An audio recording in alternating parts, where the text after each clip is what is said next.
Good morning everyone, hope you are doing well in your life. आज हम लोग एक नया चैप्टर पढ़ने वाले हैं and the chapter name is accounting equation. ये चैप्टर बहुत ज़्यादा इम्पॉर्टेंट फर्स्ट टर्म के हिसाब से है।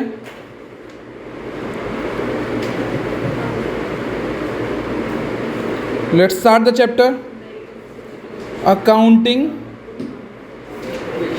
इक्वेशन। आई रिपीट, आपको स्कूल्स में या फिर आप किसी और जगह से आपने देखा हो तो अकाउंटिंग इक्वेशंस को जब हम पढ़ाते हैं तो आपको कॉपी को ना अलग तरीके से इस्तेमाल करने के लिए बोला जाता है। Like they will ask you to draw the equation on the landscape, मतलब this is a landscape and this is a portrait. ठीक है ना, ठीक है ना, यस। बट आप अगर मेरी कोचिंग में पढ़ रहे हैं तो प्लीज़ आप इसको अवॉइड करना बिल्कुल, because there are only 2 or 3 questions which require this landscape, otherwise हमारा पोर्ट्रेट बहुत बढ़िया है। पोर्ट्रेट के फ़ायदे क्या होते हैं कि हमारे पीछे हम जो भी काम करेंगे उसके पास लाइन्स हैं हमारे पास, पर जब लैंडस्केप पे चले जाते हैं तो लाइन्स हमारे पास नहीं होते, तो आगे नीचे पीछे हो जाता है। भैया जिसने पहली बार ही पढ़ा हुआ है, जिसने स्कूल का देखा नहीं, तो बस ये समझना कि आपको कॉपी को सीधा रखना है, आपको कॉपी को तिरछा नहीं रखना है। ठीक है ना, ठीक है ना, चलो ठीक है ना। सबसे पहले जानते हैं अकाउंटिंग इक्वेशन को लिखें प्लीज़। सबसे पहले फॉर्मूला लिखें, asset is equal to capital plus liability.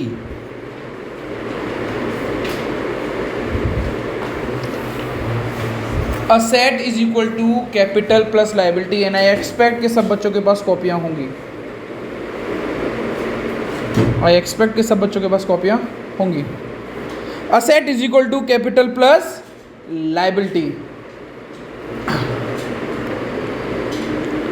Screen पे देखते हैं बेटा प्लीज।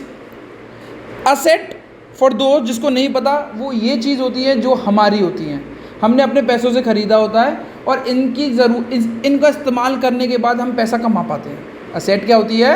हमारी चीज़ें होती हैं। जैसे कि मैंने इस कोचिंग इंस्टीट्यूट को चलाने के लिए एक फ़र्नीचर लिया हुआ है, ये फ़र्नीचर है तो ये मेरा असेट है। मैंने एसी लिया है तो ये मेरा असेट है। मेरा टेलीविज़न लिया है, ये मेरा असेट है। मैंने टैब लिया हुआ है, ये मेरा असेट है, क्योंकि मैं इनको पैसे से इनसे मदद कर सकता हूँ पैसे कमाने में और मुझे ये फ़ायदे देंगे। दूसरा कैपिटल। कैपिटल का क्या मतलब होता है? जो पैसा आपने बिजनेस में लगाया होता है उसको क्या बोलते हैं हम? कैपिटल। क्या बोलते हैं? कैपिटल। कैपिटल को एक और नाम से जाना जाता है, उसको बोलते हैं हम इंटरनल लायबिलिटी।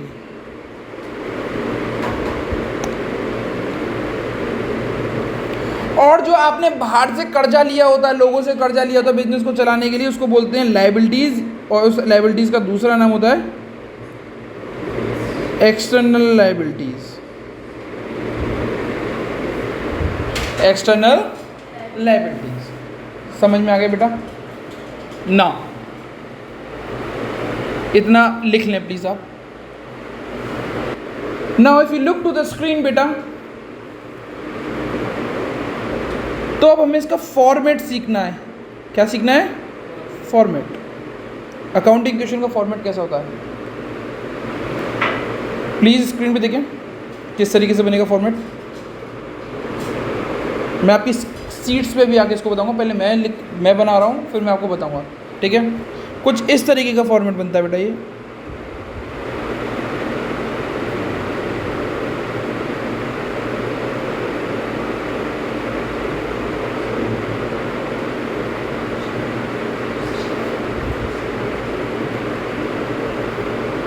यहाँ पे हम लिखते हैं ट्रांजैक्शन,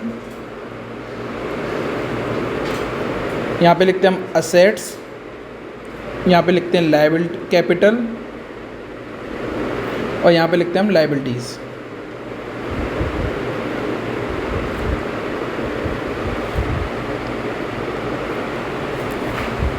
इतना फॉर्मेट को बनाया। ठीक है, okay. Write down, started business with cash 1 lakh. हमने 1 लाख रुपए से बिजनेस चालू करेंगे। हम ज़्यादा कुछ नहीं पढ़ेंगे, 2-4 चीज़ें ही पढ़ेंगे अभी के लिए। ठीक है ना। सेकंड, बिजनेस स्टार्ट करने के बाद क्या करते हो बेटा? आप बताओ क्या करना चाहोगे अपने बिजनेस में? जैसे मेरे को एक सीमेंट का, ठीक है ना, गुड्स खरीदेंगे नहीं, before that I have to open a bank account. क्योंकि मैं बिजनेस चालू करूँगा तो मेरे पास बिजनेस के लिए एक अकाउंट होना चाहिए। तो लिखो ओपन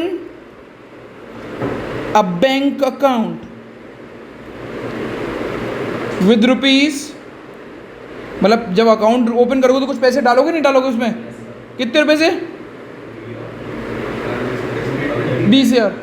अब मैंने बिजनेस तो स्टार्ट कर दिया है, मैंने बैंक अकाउंट भी ओपन कर दिया है, तो ग्राहक जो आएंगे, कस्टमर जो आएंगे, उनको बिठाने के लिए जगह होनी चाहिए नहीं होनी चाहिए? तो कुछ कुर्सी वुर्सी खरीद लूँ। तो परचेज फर्नीचर ऑफ रुपीज़, कितने रुपए का खरीदना चाहते हो बताओ? कुर्सियाँ कितने की खरीदना चाहते हो? 5,000 रुपये, ठीक है, 5,000 रुपये। अब मैं ये पूछना चाहता हूँ, कैश में खरीदना चाहते हो या उधार? कैश में खरीदते हैं शुरुआत में, ठीक है ना? ठीक है, ठीक है, हमने कैश में खरीदा, ठीक है। अब आगे, अब तामझाम तो कर लिया, अब सामान खरीदने की बारी है ताकि उसको बेच सकें। तो purchase goods of rupees 30,000 in cash. Fifth, purchase goods of rupees 50,000 on credit. मतलब एक बार नगद खरीदा, एक बार उधार खरीदा। भैया कहाँ लिखा है उधार? क्रेडिट का मतलब उधार होता है, क्रेडिट का मतलब उधार होता है। आपके पास ये 5 स्टेटमेंट होनी चाहिए लिखी हुई, ठीक है बच्चों। ये कुछ ट्रांजैक्शंस मैंने आपकी स्क्रीन पे लिखी हुई हैं। Before I move on to these transactions, मैं आपको बता देता हूँ कि अकाउंटिंग क्वेश्चंस में कोई भी ट्रीटमेंट करते हैं, ट्रीटमेंट मतलब आप उसको लिखेंगे तो कोई भी ट्रांजैक्शन मिनिमम 2 साइड शो होगी। कितनी साइड में शो होगी? अगर आपने एक ही साइड लिखते हो तो आपका आंसर, आप 2 लिखोगे तो चांसेस होंगे कि वो ठीक हो, पर अगर आपका एक ही लिखा है तो आपका आंसर बिल्कुल गलत है। ओके, नाउ बस आप देखेंगे मैं किस तरीके से कर रहा हूँ, उसके बाद आप करेंगे, ठीक है ना। स्क्रीन पे देखते हैं बेटा, एक फॉर्मेट बनाता हूँ मैं अच्छा सा, थोड़ा सा अच्छा लगेगा आपको।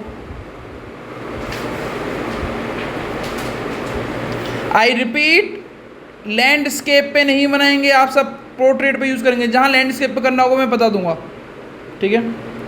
यहाँ मैंने असेट लिखा, यहाँ मैंने कैपिटल लिखा, यहाँ मैंने लायबिलिटी लिखी, लायबिलिटीज़ लिखी, यहाँ पे मैंने ट्रांजैक्शन लिखी। थोड़ा सा छोटा लिखने की कोशिश करेंगे, ठीक है।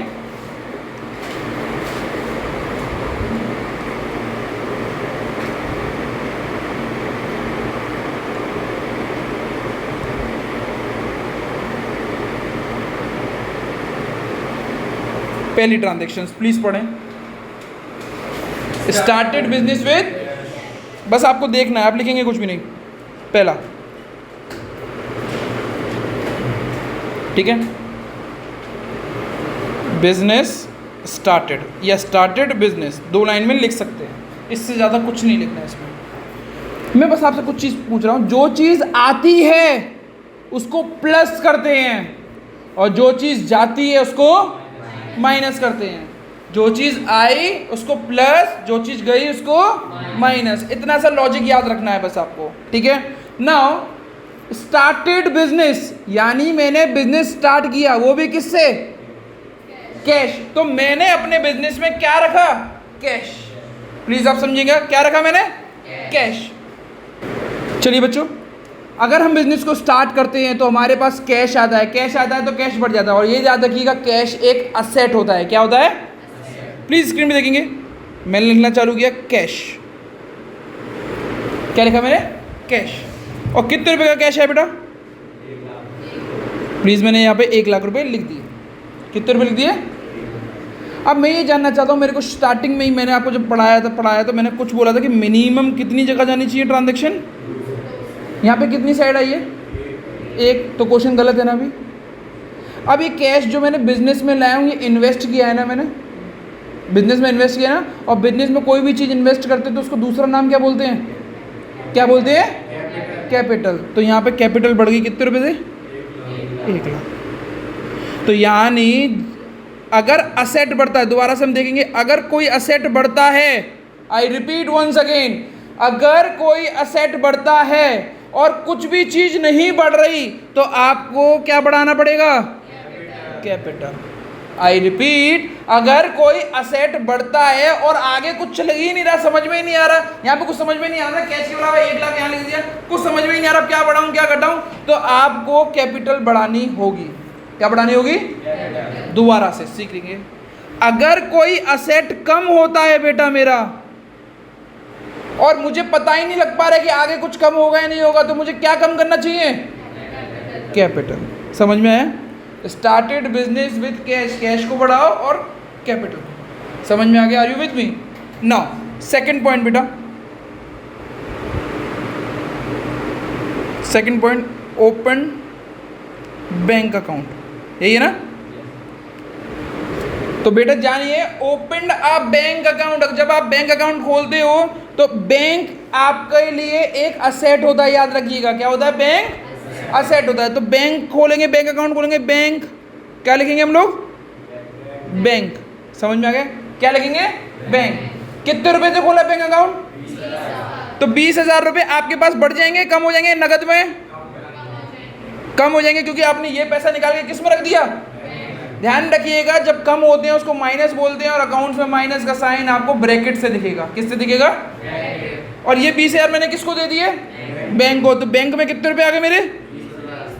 अगर आपके स्कूल में बीच में प्लस लिखने को करें तो आप प्लस लिख दीजिएगा, नहीं बोलते तो मत लिखिएगा, ठीक है ना? ये खत्म हो गया। अब चेक करो, एक ट्रांजैक्शन कितनी साइड दिखानी चाहिए? मतलब 2 बार लिखनी चाहिए। यहाँ पे कितनी बार लिखी? 1 बार या 2 बार? 2 बार।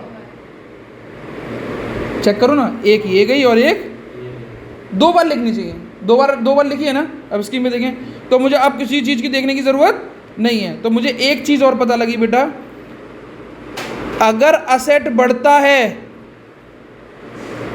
अगर असेट बढ़ता है तो दूसरा असेट उसी टाइम पे कम भी हो सकता है। देखो यहाँ पे कैश क्या हुआ? कम हुआ। तो बैंक अकाउंट क्या हुआ?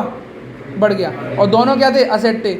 ये बढ़ा और ये कम हुआ, ये बढ़ा और ये कम हुआ, ठीक है ना? समझ में आ गया? बढ़ा और ये कम हुआ।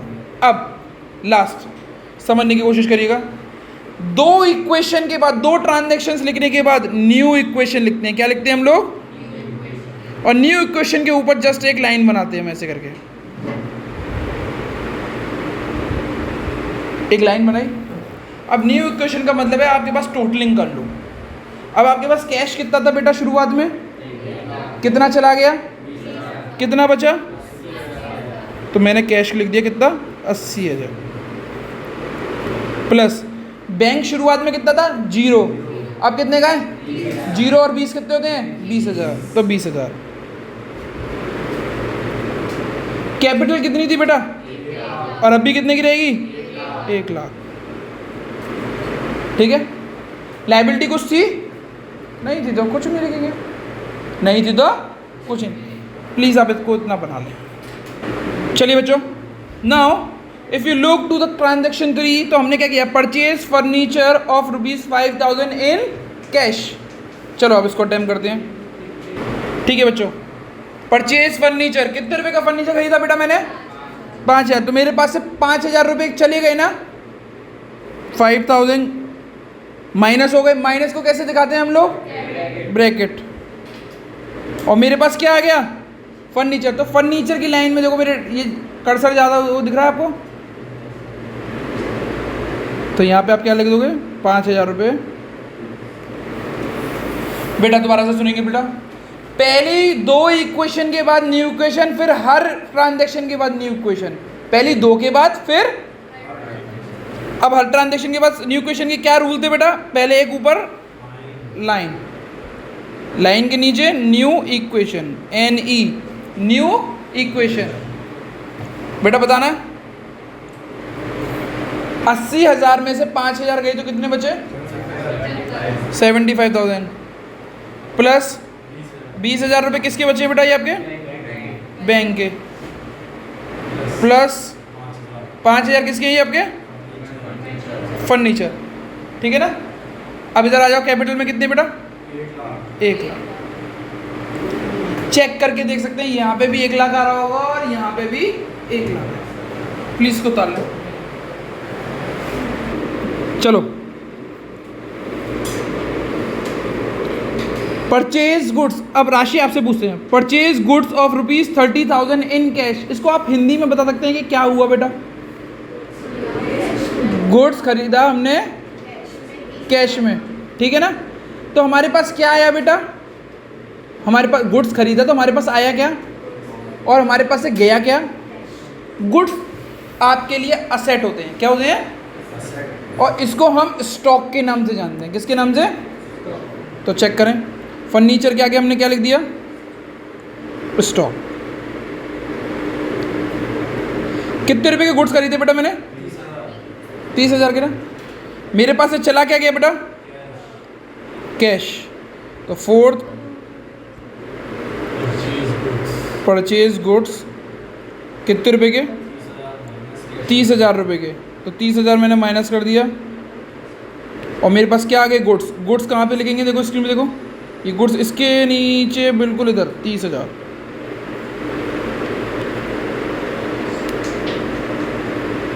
फिर क्या करते हैं बेटा? Very good, new equation. 75,000 में से 30,000 गए तो कितना बचा बेटा? 45,000 plus 20,000 plus 5,000 plus 30,000 equal to 1 lakh. Equal to 1 lakh. Done.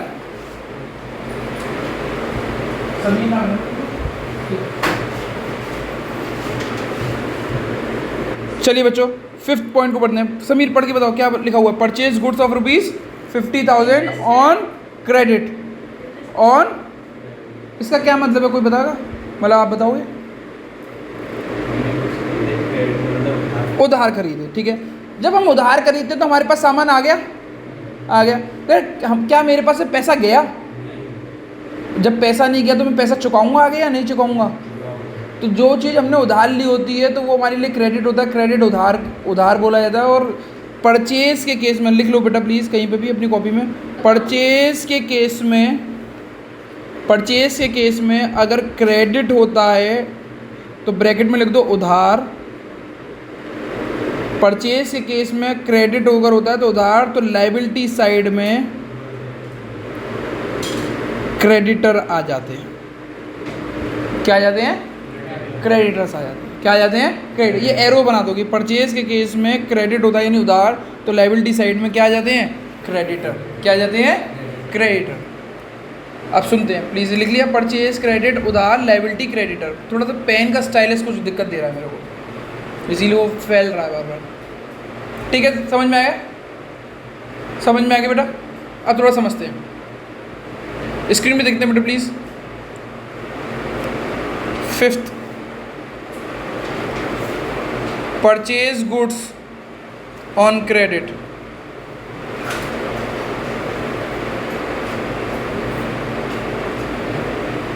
मैंने गुड्स खरीदी तो गुड्स बढ़ गए। गुड्स कितने के खरीदे? 20,000 रुपये के। कितने के? 50,000 रुपये के।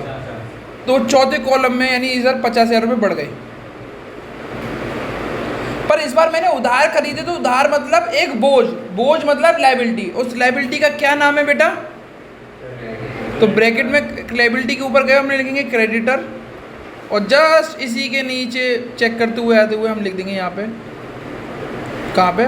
5,000 रुपये, 50,000 रुपये, सॉरी 50,000 रुपये। तो हमें एक और चीज़ पता लगी है, अगर कोई असेट बढ़ता है और कुछ नहीं दिख रहा तो लायबिलिटी भी बढ़ सकती है। लायबिलिटी भी बढ़ सकती है। अब स्क्रीन में देखते हैं प्लीज़। न्यू इक्वेशन बनेगा बेटा, और ये आखिरी इक्वेशन है, इसके बाद कोई इक्वेशंस नहीं बनेगी। स्क्रीन में देखते हैं बेटा प्लीज़, बता देता हूँ, एक सेकंड न्यू इक्वेशन लिख के बता देता हूँ, ठीक है। 45,000, 20,000, 5,000, पहले के 30 और आपके 50 कितने हो गए? 80,000, यहाँ पे 1,00,000, यहाँ पे 50,000। फॉर दो जिनको समझ में नहीं आया दोबारा से हम देख लेते हैं फिफ्थ को। परचेज गुड्स ऑन क्रेडिट, मतलब मैंने गुड्स खरीदे उधार पे, तो मेरे पास गुड्स आ गए तो मैंने वेलकम किया, उनको प्लस किया, 50,000 रुपये प्लस करे, ठीक है। मैंने उधार खरीदा तो मेरे पास तो कुछ गया तो है नहीं है, पर उधार खरीदा तो मेरे लिए एक बोझ बन गया, चुकाऊंगा। बोझ को इंग्लिश में लायबिलिटी बोलते हैं, अकाउंट्स में लायबिलिटी बोलते हैं। तो हम लायबिलिटी सेक्शन में गए। अब इस बोझ को क्या नाम दो, तो इस उधार को हम नाम देते हैं क्रेडिटर। क्रेडिटर की साइड में हमने कितने रुपये लिख दिए, 50,000। समझ में आ गया। इन सब का टोटल करा तो चेक करो, ऐसे लिखते हैं बाद में, asset is equal to capital plus liability लिखते हैं। इन सारे असेट का प्लस करो और कैपिटल, ये 1,00,000 की कैपिटल है, 50,000 का ये है, और अगर असेट का टोटल करते हो ये सबका तो ये भी कितना आएगा, 1,50,000। Hence LHS equal to RHS। समझ में आया। चलिए बच्चों, that's it from my side. आज की क्लास यहीं पे समाप्त होती है। Thank you everyone.